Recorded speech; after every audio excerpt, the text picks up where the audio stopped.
Okay, so hold on. What's the date? Is it the 17th today? Wow. Oh, are you guys? Oh, that's why you're wearing Patrick's green. Day. We all have our green on. So Oh, hey, I like the glasses, Ruby. Max, there you go. Nice. And mom. Lincoln and Sarah too. yes, everyone's got green on, or it's like, every man for himself around here. Yeah, right. I'm sure. I wouldn't enter your house without wearing green. No, And they woke. Melanie's all decked out. That's awesome. What were you saying, Lindsay? Sorry. I was just saying they woke up, they didn't have their green on yet, and it was like they were all ready for each other, like pinch war until they could all be like, time out, everyone go get dressed. Oh, yeah. I usually forget. Okay. It's just fun seeing people out doing stuff. That's awesome, Melanie. You and your girls out for a walk? We're looking for fairy shrimp again. We have the huge puddleback. Right. I wondered. We're seeing some little ones growing again. That is so cool that you're seeing them in a natural situation. I love that. Hey, Lincoln. Okay, well, I think we're going to go ahead and get started. So welcome everybody. Because I'm seeing green everywhere in my screen, I'm realizing that it is St. Patrick's Day. So happy St. Patrick's Day. Oh, this is great. Look at everybody, except for me. Don't anybody come over because I'm not prepared. Nope, not even my socks. I know, it's scary, huh? Well, so should we start off today talking about St. Patrick and why we celebrate this day? That could be a good thing. I'm probably going to ask Lindsay to do that because I know she loves that story. I have no expectations that you're going to like tell the whole story, but you say and share whatever you want to about it because I know that you, like me, like that story. Let me see what I can remember. So I always leave out details. So if you guys know It's more okay. details, remind me. But he was brought over to Ireland, I believe, as a slave. I can't remember. And then, oh, Cadence is here. Good, she'll fill me. She'll I help me. know. Oh, and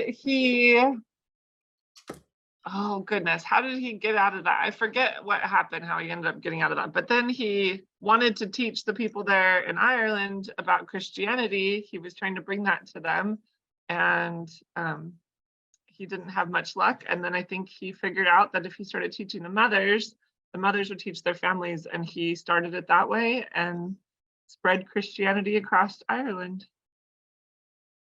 Don't you love that? Yeah. I love that part of the story. That's the important part of the story anyway, right? Yeah, but I love his backstory because he really did have like a hard childhood. I think he like had a rough time getting to that point, and to me it's always so amazing they could be resilient enough to still want to do good and go out and do. I mean, they've been humbled enough, I guess, that they're just on the Lord's errand at that point. Like, well, they'll just do whatever he needs them to do. I don't know. So I think the backstory is good too, but the fact that he taught the mothers, that was the important part. Yeah, I was reading something about him that said, just reminding us, that he was humble and he was courageous. The determination to accept suffering and success with equal indifference guided the life of God's instrument for winning most of Ireland for Christ. And that I loved that phrase. He was humble and he was courageous, but this part, whoopsie, I'm not paying attention and I'm letting Ida just hang in the waiting room. Sorry. The determination to accept suffering and success with equal indifference. So whether he was successful or whether he was suffering for the cause, he just continued on. He just continued forward. I don't do that. You can ask Lindsay. I was just going to say that's part of the conversation we just had this week, like doing the Lord's will with no expectations. Like you just do it and you don't know you don't see what's gonna, and you may not ever see the good that comes from it. You just do what you're supposed to do. Right. Right.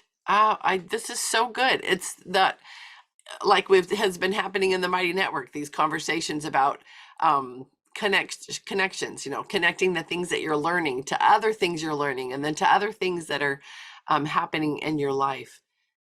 I love that. I love that this is connecting to things that you and I, Lindsay, have been talking about this week, and others have probably been experiencing this week. Yeah, it's really interesting if you look up his story. I love it. I'll just share this part because I found it, Lindsay, while you were talking. It said that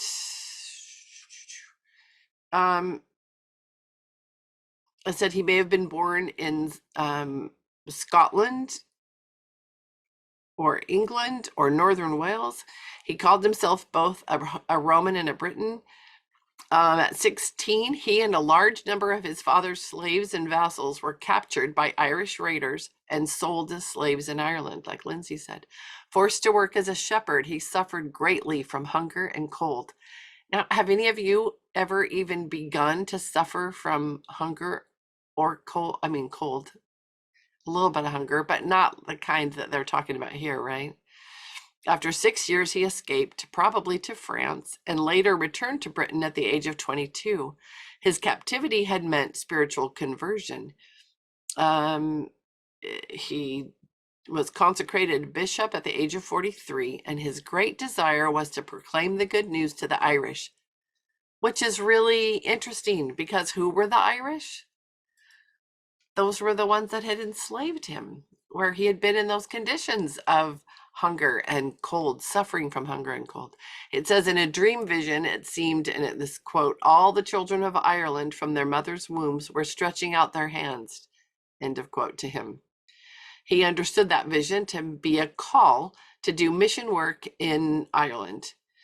And then he sent out to go do that. And he said he went to the West and the North where the faith had never been preached. Yeah, it talks about what he preached to the people. It said he suffered much opposition. But as Lindsay said, he eventually went to the mothers, taught the mothers. The mothers brought all of that to their families, and Ireland was converted. So I just think that's a sweet story. Okay, I want to know, Ida and Melissa, you can put it in the chat if you don't want to come on screen. And 7, are you guys wearing green? I know everybody else is except for me. We're not. But my son is like, look, my pants are green. I totally forgot about him. Good. Woo, so he's safe. That's a good story. Thank you for sharing that. I learned something new today for sure. Oh, isn't it beautiful? I remember when I first learned it, I thought, oh, why did I never know this? How do we not know this story? We know why, but it's beautiful. Okay, anybody else have stories they want to share or experiences or thoughts or anything?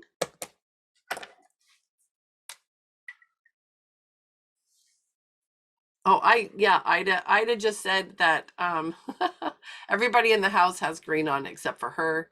I told them I get a pass because I'm a mom. I played that card every year. If I forgot. Pajama bottoms are green. Yeah, green socks work. I used to have a green pin. I used to wear that. Anybody do green milk on the cereal or any of those? The green pancakes? Yeah. Green cereal. It is green milk. disturbing. We already had cereal. The leprechaun comes and turns our milk green, and some of my kids refuse to use it after that. It's pretty I love funny. it. That's so funny. Yep, Lucky Charms over there. Green pancakes. Green We usually do. pancakes. Awesome. Awesome. Yeah. Everybody grows up and I don't know. I don't do it. Anybody do corned beef and hash? Corned beef and hash. Lindsay, yes. Yep, every year, corned beef and cabbage with potatoes and carrots. That's what I and- meant. That's what I meant. Yeah. That's what I meant. And sometimes I'll I make should- like an Irish soda bread, but it just depends on how much time I have. I should send my father-in-law to your house. I know he's so disappointed that we don't do corned beef and cabbage.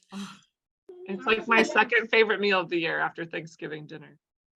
Okay, well, that's awesome. Okay, so usually potatoes and cabbage and a green soup from Melissa, from Cadence. Sorry, that's fun. That's fun. Go ahead. I was just gonna say, I should probably mention my maiden name is Fitzgerald. So we're very Irish over here. And all, like 3 of my 4 kids have red hair. So That's right. You have to. we just have to do it. I love that. 7, were you going to say something? I'm sorry. Oh no, I knew Fitzgerald when I was in Hawaii, like a family, know that last name. And you have inspired me to cook something green for every meal today. We have not been very good with eating veggies lately. Well, that's fun. That's fun. And I love you go to vegetables. That would be me. The green would have to, that's where my green would come. Dublin lawyer meal at Melissa's house. What? What is that? Cucumber sandwiches. Okay. You're gonna, Melissa, at some point, you're gonna have to tell us what a Dublin lawyer meal is. I don't know what that is. Anybody else know what that is? Hi, Hi, Melissa. I apologize. I just logged on. I was out with a friend in the ER all night. So Mm. I just changed out of my pajamas. But Dublin Lawyer is a recipe that uses lobster and shrimp. We just use shrimp because we live in the desert. But it's like a shrimp and cream recipe. And we cook it for St. Patrick's Day. That's so fun. That's a new, I didn't know about that. That's a new thing. I like it. I Yep. like it. Okay. Anything else for St. Patrick's Day? Anybody? Anybody making shamrocks? I'm sure Cadence Cadence gets up. We know we're getting to see something. Oh, look at all the green trees in Melanie's picture. Green, green, green, green everywhere. I love it. We're doing some little arts and crafts. York's doing something else right now, but we're gonna do like some finger painting rainbows with a pot of gold. But I made these for a couple of my friends. I just got these little, okay, half of it's filled with candy and half of it is like Easter green grass stuff Mhm. because I'm cheap. These are expensive. So Yeah, anyway, I just made those for that's really cute. Oh, look at you. She's even in a plaid skirt, or I think. Pistachio pudding. Oh, it's Darlene. Thanks. Oh my goodness, you look so cute, Cadence. I love it. This is my favorite color, so it's a good day for me. Take advantage of it. Yeah, I love it.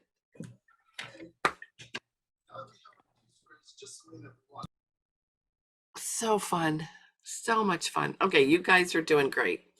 And sometimes when we forget, that's okay. Look at everybody's just like, oh, I should do something. Okay. It's nice to have friends who motivate us, remind us, help us feel inspired to do these fun things. So anybody reading this? We talked about it a little bit last week. Wednesday's the discussion in the Mighty Network. So this is the Life-Giving Home. And in the post about it, one of the comments shared different resources for how you might be able to acquire it. Lindsay, I don't know if you know of ways, but anyway, I had read The Life-Giving Parent, but I had never read The Life-Giving Home. Yeah, Cadence. Is it the first chapter? So no, it's the March chapter, Oh, which okay. is, I think we decided it was chapter 8. I don't know, Okay. but it's March. We're just going to go through the year by month. I don't know what chapter it is, but this is the chapter, The Art of the Ordinary, Finding Beauty in Your Own Backyard, which is nice because that sounds like this is something that is accessible, right? If it's something that is in your own backyard. Oh, I love it. I love it. And if you're just starting the book, like I have been, the very beginning where it talks about the adventure begins and then part one, those little sections are so good. There's so much really beautiful and encouraging information there. So when you have a time, I encourage you to go back and read those parts too. Anybody have things they want to share from that? Melanie, you look like maybe you are ready to chat. No, you're just sitting. Okay. I know Lindsay was super anxious to share more things with us last week, but I don't know if you have your book close by. She's going to get it. Okay, while she's going to get it, I'm just going to share with you a couple things that I highlighted in here. And it was just the beginning chapter is kind of charming, and I think you'll really like it. So I won't tell you what that says. But she's talking about being in a home, a very fancy home, but everything was kind of geared toward hospitality. And she was reflecting, trying to just to think about what are the ways she could bring these things into her own home. And I liked some of her questions, so I'll just share a couple. She says, in what ways can I make room for those needing a place to be creative? That's a great question. Cadence could probably answer that because she lets her kids be creative. I wasn't super good about that. I was living in my in-laws' home while they were serving missions. And so I just thought, well, we can't make messes here. That would be so hard. So the question is, in what ways can I make room for those needing a place to be creative? Oh, that's so good. I don't feel like I'm good at that. I hate messes. I've had to grow over the years to allow it to happen because I hate cleaning it up. And it's so hard to get people to clean it up, but I do feel like it's worth it doing crafts, like that sort of thing. I didn't used to love crafts, and I still don't love cleaning them up, but I understand now the purpose and how creating while you're listening to something is so good for us. And so I do it now, but I'm not perfect at it, that's for sure. No, I love it, but I love that you also added another element. So share more about that. Why is it that you have them listen, or that you feel like it's important for all of us to listen while we're creating? Oh, because they listen better when they have something to do. But I don't know, there's some connection between drawing and your brain when you're listening to a book or something. It just makes better connections, and it keeps the kids engaged while they listen to the story or the music or whatever it is we're doing. Yeah. And it's just relaxing, especially after school, because they don't get to decide what they're doing all day. So they get to come home and then do something relaxing that they wanted to do that was creative. Yeah, I love that. I love it. And I love that it's so good for us too. It's so good for me to have something pleasant on in the background, or to be listening to a story or listening to a book and then doing something with my hands. I enjoy that so much, but it does matter what we're listening to. For the last few days, I've spent a lot of time in a hotel room and in a hospital, and both places, the music could have been something positive and nice and enjoyable. And for one little snippet of time it was, and then for all the rest of the time it wasn't. And I noticed what a difference that made, and what a sensitivity I have for what I'm listening to, I guess, right? Good or bad. And it made such a difference. It was raining most of the whole time, and there weren't very many covered places outside. I don't mind rain. It was raining a lot. So I walked in the rain several times, and I went out in the rain, but just to go and hang out there wasn't a great option anyway. So, but I'd find myself going outside, and I have to come back in sooner than I wanted. But coming back in meant listening to even the music that was being played on one of those fancy pianos that you can put a little CD in, it plays the music, and the keys pressed down. most of the time it was playing, I don't even know what, but it was such like ill-developed music, maybe some modern pop music, and some of that newer stuff is so simple and it's not very melodic, it's not very beautiful, and I found myself listening and feeling like somebody was messing up playing on the piano. So it was so interesting to me. What a difference between when you're listening to something lovely. Anyway, so that was kind of an interesting experience. Okay, let me go on to the next question. Sorry. Lindsay's going to be jumping to try to share something. Sorry. How can I group chairs, couches, and tables in our home in a way that encourages people to spend time together? Isn't that such a good question? Yeah, Lindsay. I love that one because that's always been my goal when I walk into each room of our house. I've always thought, okay, what is the purpose of this room? And it always seems like I just want it to be like a cozy space for people to like do whatever it is that we're going to do in that room. So the office, like we need like a comfortable chair in there for people to talk or visit with whoever's on the computer or whatever is going on. I don't know. I just love that idea. I love the idea of creating little spaces, and like each of my kids has like a chair or a couch in their room just to kind of like sit, or somebody else could come in and sit and talk with them, or a chair next to my bed. So I love the idea of arranging our furniture to create this natural, like people can come in and sit where there's naturally places to sit and then have conversations. And I kept thinking about that, Max, with the creative things. So I was thinking, well, our first thought is crafts, but I thought have a place where people can come in and be creative. That could be just through conversation where you come in and all of a sudden your mind is like, I never thought of that before, and you're just having these great conversations with people. I love that. And I love the idea of how we can arrange things in our home. Cadence, were you going to share? Sure, I was just typing it out. So I was going to say that in our living room, the room is such a funny room to decorate. Like the furniture has to float, and in the room there's no wall to put it against, and we have a fireplace, and it has to be set up so that the chairs and couch are facing each other next to the fireplace. So like it's this cozy conversation area. And that was so frustrating for such a long time because I was trying to put the TV in there, but the TV didn't work above the fireplace. So I finally gave in and just let the furniture be there. I put the TV somewhere else, and it worked out so much better, and it's so lovely. And now I'm like, with Well-Educated Heart, I'm like, this is perfect. We don't need the TV there. It can be off over here, and we'll use it for, art and stuff.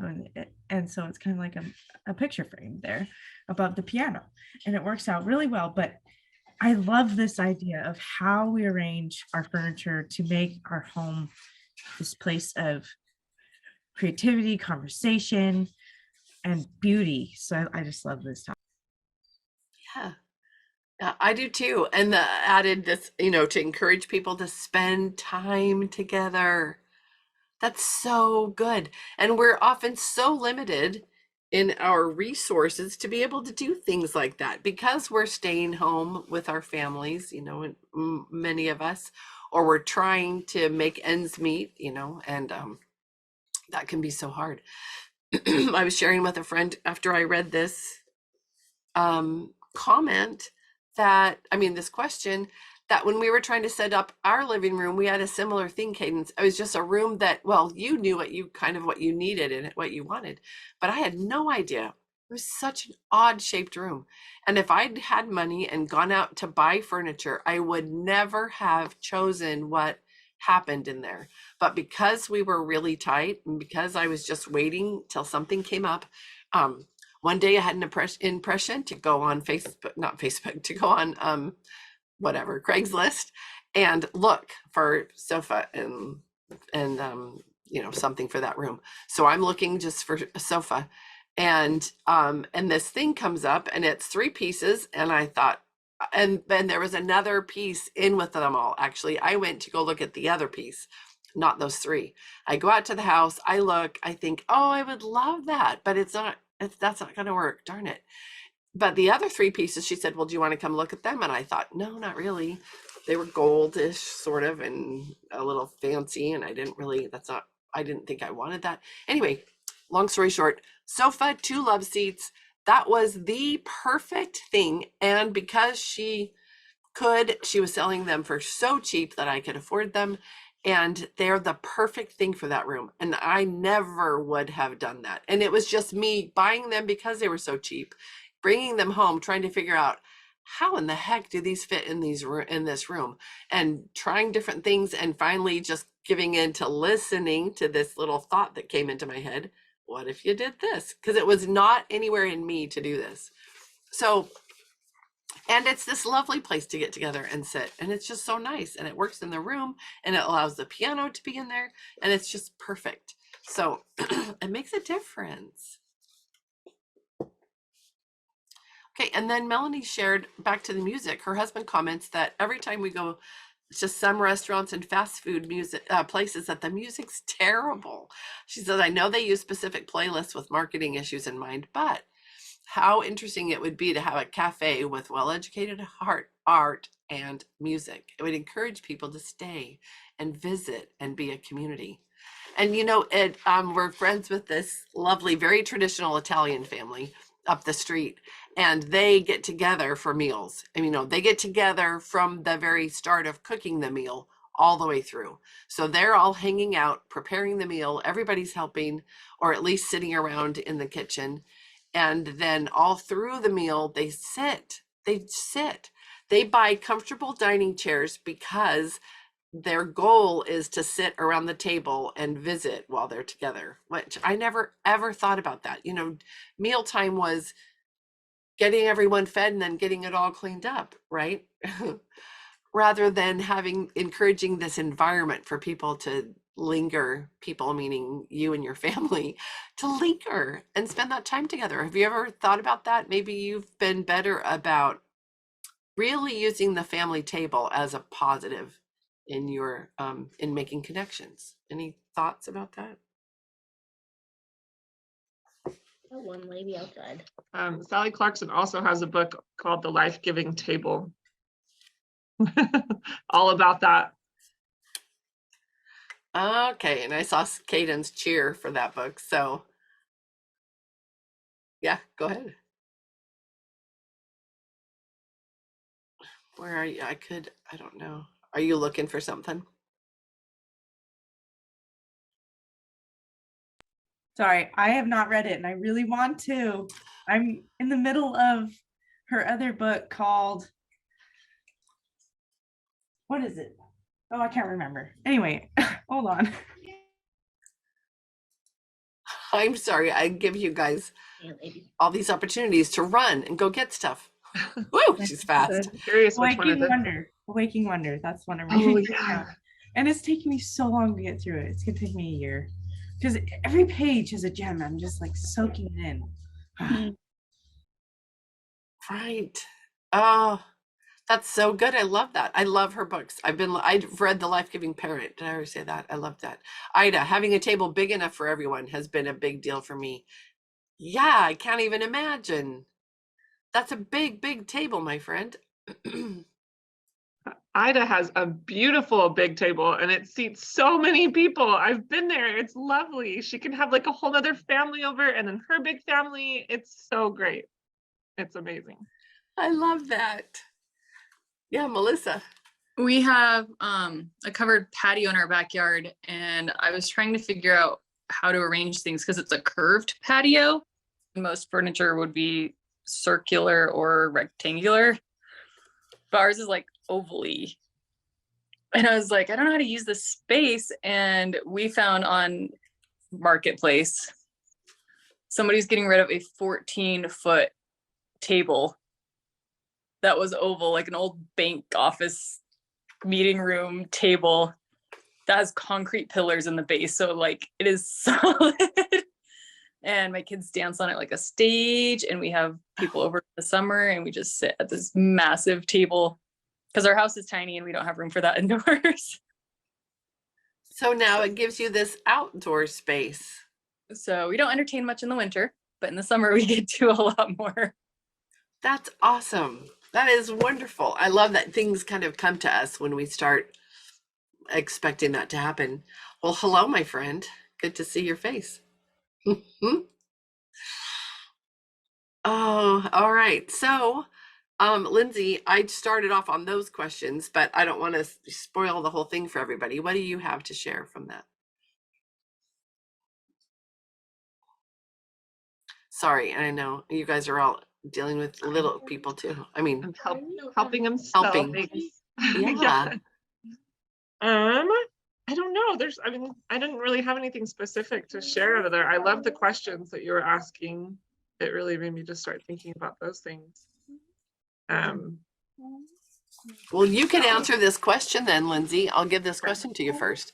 It's the next question. I'm going to go ahead and spoil it for everybody. What page are you on for the questions? What? What page are you looking? Are the questions in the Oh, chapter? or are they- 5 in a life-giving legacy. Oh, okay. I was looking for them in the chapter. I was like, I don't see these. Okay, they're Yeah, great. no, this is all pre because I don't want to ruin Wednesday for Marley. So, Yeah. Okay, next question. okay, next question. How can I use my own kitchen and the rest of my house? And this is where they are right now, you know, because we have what we have, right? How can I use my own kitchen and the rest of my house to meet both the physical and emotional, I thought that was interesting, needs of my family and those who might not have as much? Sometimes we're those who might not have as much, and we're trying to figure out how do I do that? But Yeah. then it said, what events can I dream up, which I loved, instead of what events can I plan or something, what events can I dream up, which sounds more fun, more positive, that help us celebrate life. And I don't think that meant like just like celebrate birthdays, but celebrate life, celebrate our time together and make memories through meals and learning how to cook for groups with simplicity. I love that. Whoa. Is anyone else hearing that feedback? Ida, Is that Ida? okay, ladies, write it out. Lindsay. No, I just love it. I think that like my mom was really good at that. Like she would cook and she was always doing stuff in the kitchen because there were so many of us. And she did like she was like a food storage queen. So she would always be like prepping stuff for food storage, like whether that was canning or dehydrating, and then she'd like make bread and do all the things. Anyways, because those tasks were like the kind of things that there was lots of work to be done, you know, all of us were always participating with her, like, you know,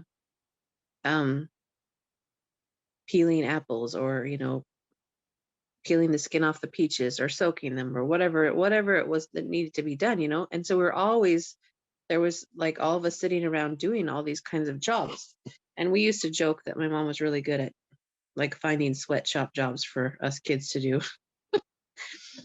And but we would sit around and it was beautiful because we would always be sitting and talking and laughing and having a great time and talking to my mom and joking, and like really it helped us to connect with each other as siblings and with my mom, and we have great memories of those activities, you know. And it's like funny looking back. So I feel like that was such a huge part of the culture of our family. And then also because she was doing all that stuff, like we didn't have a lot of money, but she would get stuff for free and she would can it or dry it or whatever to preserve it. And she would always be taking stuff to people like, oh, let's take this to sister so-and-so or whoever, right? And we would always tease her, Mom, you're always giving away the best stuff to somebody. And it was kind of a joke too. We'd just tease her about it. But that was a way that she helped others, and it's a way that our family connected. And so I've tried to like do some of those things too. And I think for me, like my mom was really super focused on the food because she had a lot of kids to feed, and she's like, we can do this. But I don't think she realized all the blessings that were coming out of that. And for me too, I'm focused on like, okay, well, we need to feed our family, so let's do these things, but also not missing the point behind that. Like, there's so much beauty that's happening if we're not overly focused on, like the routine, the things, right? Like I think Melissa shared in that book that she was talking about, like the tasks that you're doing, like they help you to have that bonding if you're not like overly focused on the task, you know? I have to get the laundry done or whatever it is, right? Anyways, and in our house, our kitchen is in the middle of the house, kind of. And so it's really nice because on one side is our library and the other side is the dining room. And often the kids are in one of those places or um, somewhere close by. And so we can be talking and visiting or whatever, or I can kind of be participating in what they're doing. And then I love to, like, I've been having the kids cook with me and they rotate. Everybody has a week and they're in charge. And I've been trying to have that more of a thing where like you guys pick out the food and then you're gonna shop, make the menu and shop for the groceries. And I'm like trying to teach them, I want you to be able to, make meals on your own so that when you go out into the world and you have friends and you want to invite people over, you can cook something and have a nice meal for your friends and invite people over to visit or whatever. And kind of passing that on. And then also opening my home up to people, which is sometimes really hard for me. But just saying, you know what, come on over. I don't care. Like, this is our house. It's not beautiful or perfect, but we love to have people here and we love to have friends and help people feel like at ease, like they don't have to stress about whatever and just be here, Thanks, Lindsay. You're so sweet. So I love that idea.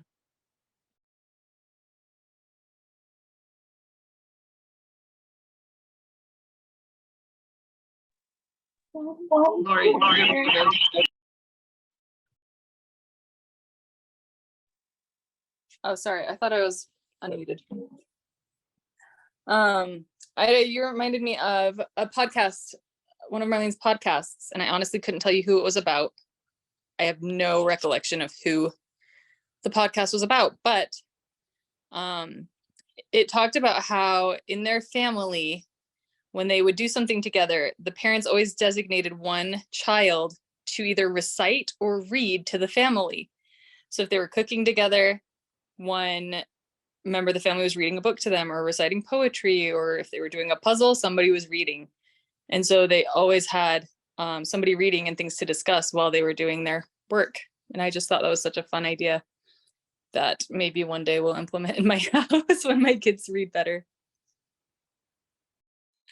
That's really sweet. I love that. I love both of those things. I love that addition, Melissa, and really, Ida, I love the things you shared as you're talking about your mom and what she did. And I think that we limit ourselves unknowingly, probably, but there are probably a lot more things we could do if we focused on our strengths, not other people's expectations or our expectations of ourselves based on what we see other people doing. And I love the focus on this in this question of doing these things with simplicity. Because don't you think it's so easy to get ourselves stressed out because we're trying to do something that is more involved than it needed to be, and it's not going to make the connection with people any better. If we're focusing on the connection with people rather than, I don't know, the appearance of everything, I think it'll make a real difference. And especially as I'm thinking about that Gordon Neufeld recording that maybe some of us have watched this week as well, about empathy, and connection. And if we're really, our goal is connection, and I think hospitality, I think that's the main goal. I think some people go about it, and I think then you can't call it hospitality. Some people go about it as, let me show you how beautiful or great or amazing of a party I can throw. But I don't think that's really hospitality. I think this is kind of more what that's talking about. And even for our own family, just providing a place of connection. And I love that your kitchen is between your library and your dining room. That's really fun. I'm picturing all these things now, you know, things I know about your, like I know what Cadence's living room looks like. And so I'm picturing that and seeing, you know, how that relates to the earlier question. And then Ida, from what I've heard about Lindsay loved being in your home. She felt so warm and welcomed and enjoyed that time so much. So that thing that your mother did and showed to you, Ida, you have carried on in your family in your own way. I love that. And yeah, Ida says, I get a little stressed out when I try to make things complicated or perfect. And then I don't really enjoy the people coming over. Yeah, right. I've done that where I think, okay, you guys are all here. The food's all out. I'm going upstairs. Have a good time. Because I'm done. I don't have anything left for the party. Okay, Lindsay, your turn. We're coming back around to you. Sorry. Uh-oh. We just had a little mishap at our house. You know, like we had a little protein shake Ruby's drinking. She thought the lid was on it and then went to shake it. It wasn't on. Oh, man. So chocolate protein shake everywhere. It was funny. Oh, my turn. I love just being in homes. Hold on, guys. Where like the kids are just baking. I wish Laura Pollock was on here because every time I'm at her house, her kids are making something in the kitchen. That's just what they do. And it's like this emotional, like healing thing. Like whenever they're just feeling stressed or whatever, especially her older girls, they will they'll just go make cinnamon rolls or they'll go make, and they just bake, and I love it. And it just brings this like peace and comfort and warmth into their home. And yeah, my son right now, he's like, what can I bake? Because he's just like feeling that, like, I don't know what to do, like kind of just anxious feeling. And then you just, okay, what can I just go bake? And I love that it's, I don't know what it is, the smells and the warmth and the doing something for other people that other people are going to enjoy. It just brings such a healing.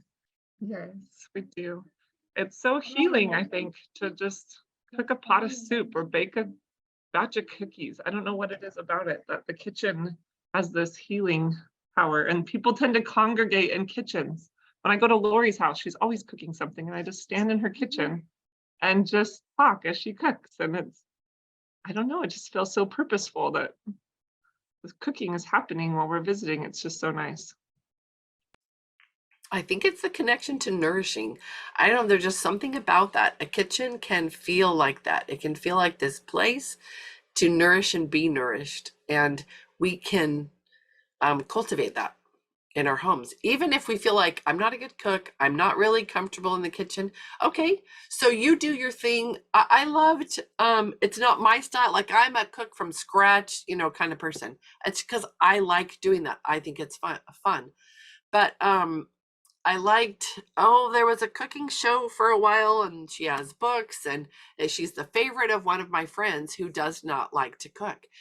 And this cute, bubbly little blonde lady comes on. You know who I'm talking about, Lindsay? Is it called semi-homemade cooking or something like that? Yeah. I liked her too for a while, because that's, my mom grew up cooking that way, where you just a can of this and a can of that and a box of this, and then you'd create something. And I thought that was cooking. And then when I got married and had no money, I realized, no, it's a lot cheaper if you start from like the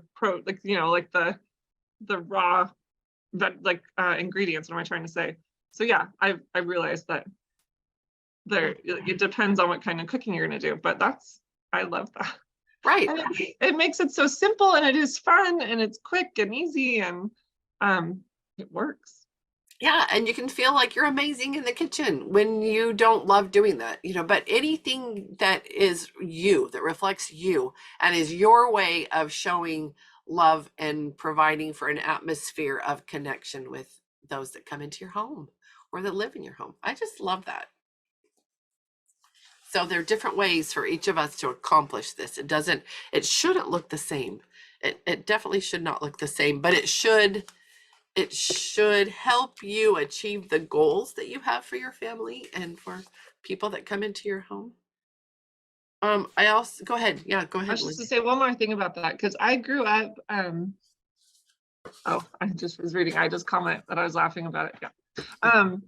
Yeah, growing up, my mom didn't cook. Like, she didn't know how to cook. And so, but anytime she did make something that I thought was from scratch, you know, like Pillsbury biscuits and stuff, like, I thought like that was so loving that she would do that for us. And so it really doesn't take much to grow up feeling like mom took the time to make something for us, even if it's not completely from scratch, because we never had that growing up. And I still felt that like love in all of our meals.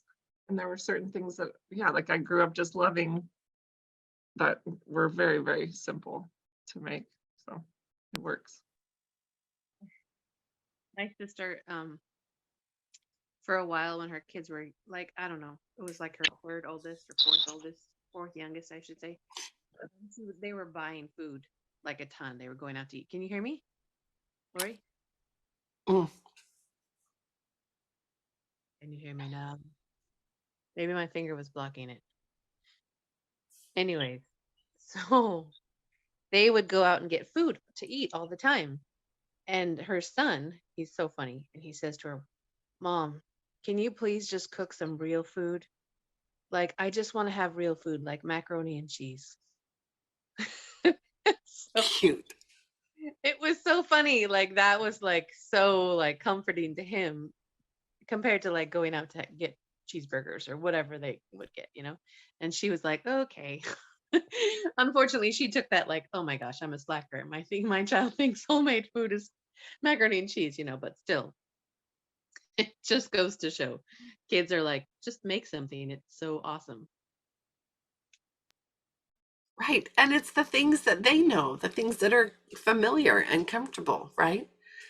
So I have a friend who has a little thing hanging up on her wall in her kitchen, and it says, oh, I can't remember. It's like my everyday china. That's what it says.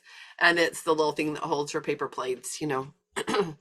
And she uses paper plates all the time. She has so many people in and out of her house, so many all the time. And she's feeding them all every day. And she just makes it doable for her.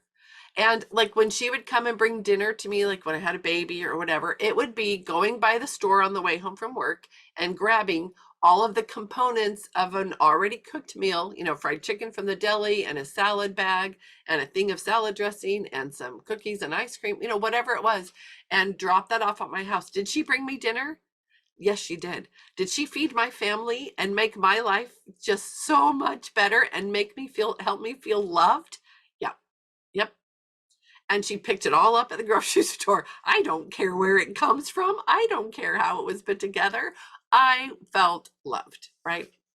And we need to remember that because like Ida said, we go to the guilt, right? Oh, I'm a slacker mom. It's, you know, his comfort food is macaroni and cheese. What is wrong with that, right? We do Well, that kind of intentionally. We have sometimes when I know we're going to have a rough evening or not be home, we have what we call school lunch dinner. And we'll get like the frozen corn dogs and tater tots and whatnot. And my kids think it's the greatest thing ever because we don't go to school. And so they think it's hilarious to have school lunch for dinner. That's so creative. I love that. Oh, I love it. So remember to give yourself credit for stuff like that. Yeah, go ahead, Mary. I was just saying, I'm trying to make dinner every night for my family. I was just like wondering, how did my mom do it? Because we hardly ever went out to eat. I'm like, how did she make dinner every single night? It's like by Thursday or Friday or Saturday, I'm like, someone else has got to make dinner. I'm so tired of this. But usually ended up, I think it was last week. I think it was a Friday, or no, it was Saturday night. I was like, I just don't want to make dinner. And I told my husband, I'm like, can you take care of dinner? And we were out running errands and we went to Dollar Tree and they have like frozen pizzas there for $4. Like, do you want me to buy, it's my turn talking. Do you want me to make, he's like, do you want me to buy pizzas? He was just in the store by himself and I was in the car with the kids. Or do you want me to just buy the little, they had Boboli like pizza crust. He's like, I said, well, just get the pizza crust, they're cheaper. And so we came home and I just put, you know, pizza sauce and stuff on there, but I was like, well, thank you for helping with dinner. It was nice just having the pizza crust already made because a week before I made homemade pizza crust. And I was like, you know what, it's cheaper to do it this way, but it takes a whole lot more effort. But it's just kind of what you got to do when you're at this phase of life I'm at. Like going out to eat really isn't much of an option. No, But, and it's yeah, just- good. It's good to acknowledge where you are and to do the things that work for your family. I love that you did that. And I always feel so happy after these meetings on Fridays. Like last week, I was like, I love making cookies. And so I'm like, I'm gonna make cookies for a while as a family. So and I remember making, I think I made cookies once a week growing up, it felt like. Mhm. And we made cookies last Friday afternoon, and it was a lot of fun. And we didn't take them ourselves. Yeah. Good. That's wonderful. That's so good. I love that we can inspire each other. Isn't that nice? That's so good. Okay, I'm going to ask you the last question here. How can I arrange my own little treasure trove of items collected? For her, it's from all the different countries she's been to. For me, I've only been to one, so I don't really have any, and I couldn't afford to buy anything. So I have no treasure trove of items collected from foreign countries, but I have a treasure trove of items. How can I take those and arrange them to refresh our decor and provide something interesting to see, read, or enjoy in every corner of my house? And we're already doing that because we're bringing these well-educated heart things into our homes. And we probably do it a lot more than we realize. But Lindsay, tell us about your grandma. So my grandma traveled a lot. Just for a second. She traveled a lot and had a lot of things and had people always giving her things and grandkids making her things. You know, like there's just so much that comes into a grandma's home. But she was so good at like displaying the most recent things right where you would see it. So you felt so special when you come over, like, oh, that's the little frame I just made for grandma and it's on the shelf. But then she would rotate it as time went on and we'd give her more framed pictures and somehow they would find a place. And everything was always displayed. Anything you made her was out, but in a very classy, tasteful way. Like it, I don't know how she did it. Like I'm trying to figure it out because she just displayed everything you ever gave her in a beautiful way. And I think some things would disappear, but you wouldn't notice because she'd like wait enough time and then put it in a cupboard so that it wasn't in sight, so things weren't too cluttered. And she just rotated and always kept these, you know, things out that were meaningful. And you'd ask her a question about whatever was on the shelf and there was a story behind it. None of it was just like, oh, I thought it was cute at the store. It was like, oh, my friend got that for me, or so-and-so made that for me, or we made that for a Relief Society activity one year, or it's just, I don't know. I loved it. And it's still fun to go over there and see all the things that she put out on the shelves. I think that's so sweet. I love that. And I love that. I was thinking about and remembering especially Ida when she had been out thrift shopping and found the painting that was behind her head, but now she's off camera, but there we go. And it's so much fun when you are part of that, when you heard the story, or there is a story behind the thing, even just the finding of the thing, and that makes it interesting. And I think that's good. It's so good to talk to your family too about the things that are in your home and why you have that there. You might assume that your family and your friends know the stories behind your things, but maybe they don't. Or maybe you haven't really thought about, why do I have this? Why do I put it out? You know, if it has meaning, then that's a good thing to probably have there. Maybe you have some things in your home that are sitting there, but they don't actually have any connection or meaning. Maybe this idea of being a little more intentional, I think that's a good thing. I have a comment to go along with that. We had a Relief Society activity where we're talking about decluttering and dejunking, and there's a lot of older women in where I live, and this one lady's like, yeah, my grandma kept this one item and we asked everybody to try to figure out why she kept it, and no one knew the story. And we were talking about how you can take those stories of, you know, things that your grandparents have, find out why they have it, take a picture of it, and post it on Family Search and write why they liked it or why they kept it. So then other people can know those stories as well. And I thought that was a really great idea. But this one particular thing, this lady's like, no one knows why grandma kept it or why it meant something to her. Oh, that's such a good thought to do that, to share and attach the story. I'll recommend a book to you, and it might sound horrible, but it's not. It's really good. It's called Swedish Death Cleaning. And it's a friend shared it with me, and I love the principles that are in it. There are just so many good things, and it's basically just that long before it's the time that you are thinking you might leave and move on to your next assignment, you can start thinking about the things you have and talking with your family about it, why you have it, what the stories are. See if there are family members who would love to have that item either now or later. And then somehow make sure that they know the stories, because otherwise you pass on and you have all these things. And like that lady, if the people don't know the story, they don't know if there's any significant reason to keep it or not. And a lot of times we feel guilty. We feel like we have to keep the things because grandma kept them, even though we don't even know why she kept them. And maybe she kept it to I don't know, like hold that shelf down, because if you moved it, the shelf would tip the other way. I don't know. You know, it could just be this silly thing that didn't really mean anything to her, or it could be something very significant. How sad if you didn't know the story, right? So this thing right here, this lovely little stained glass thing that I love, came from the woman who told me about the Swedish Death Cleaning book. And so she goes through her things, and she'll part with them early if she feels like, I've had my years of enjoying this thing. My daughter always loved this. I'm going to give it to her now so she can enjoy it and we can talk about it. I can see it when I go visit her. It's a way of building even more connections, you know, another layer of connection or another layer of memory with that thing. I don't know. Anyway, I just love that thought. I think it's sweet that grandmas, yes, my other grandma would tape notes or names onto the bottom of many of her things. That's what my mom does. My mom, when she gave this to me, it has a little envelope that it tells all about the statue. It tells the story about it. And then something else that she printed or found online or something about it. Anyway, it has this whole story behind it.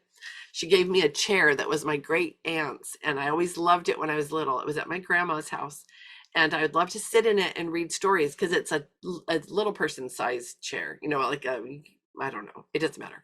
Anyway, it's a little chair, like a little grandma sized chair.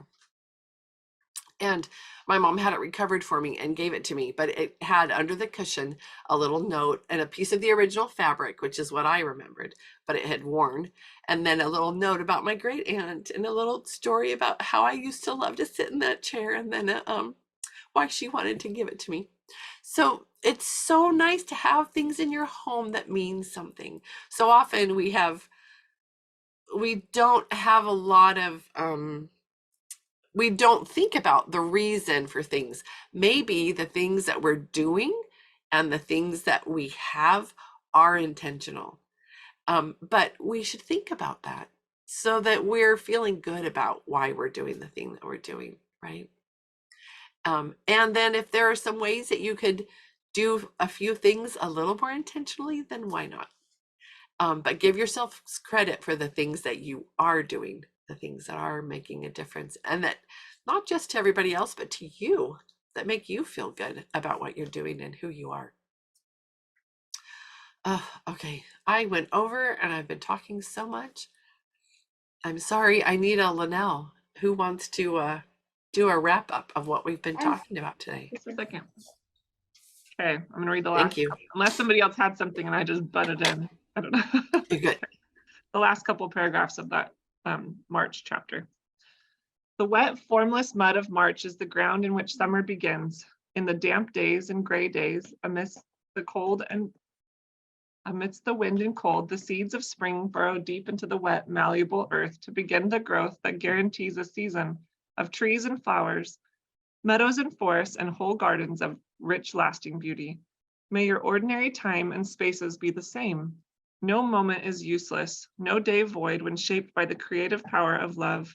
May your mundane March realities be the ground in which you plant the seeds of faith, beauty, and hope that sprout into a life marked by the goodness of God. I love that.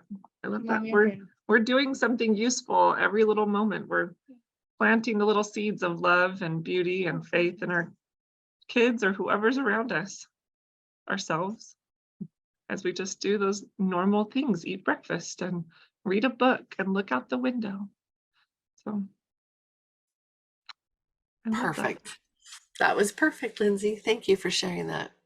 I appreciate that. I appreciate everybody for being here. I hope you have such a good Friday and a Saturday and Sunday and all next week. And then maybe we'll see you on Wednesday for that conversation about the life-giving home. And if not, we'll see you back here on Friday. So thank you, everybody. And Cadence, I just have to say again how cute your plaid skirt is. It's just so fun. I love that. And I loved all that. And Melanie's scarf. So good. So good. All right, everybody. Have a happy St. Patty's Day.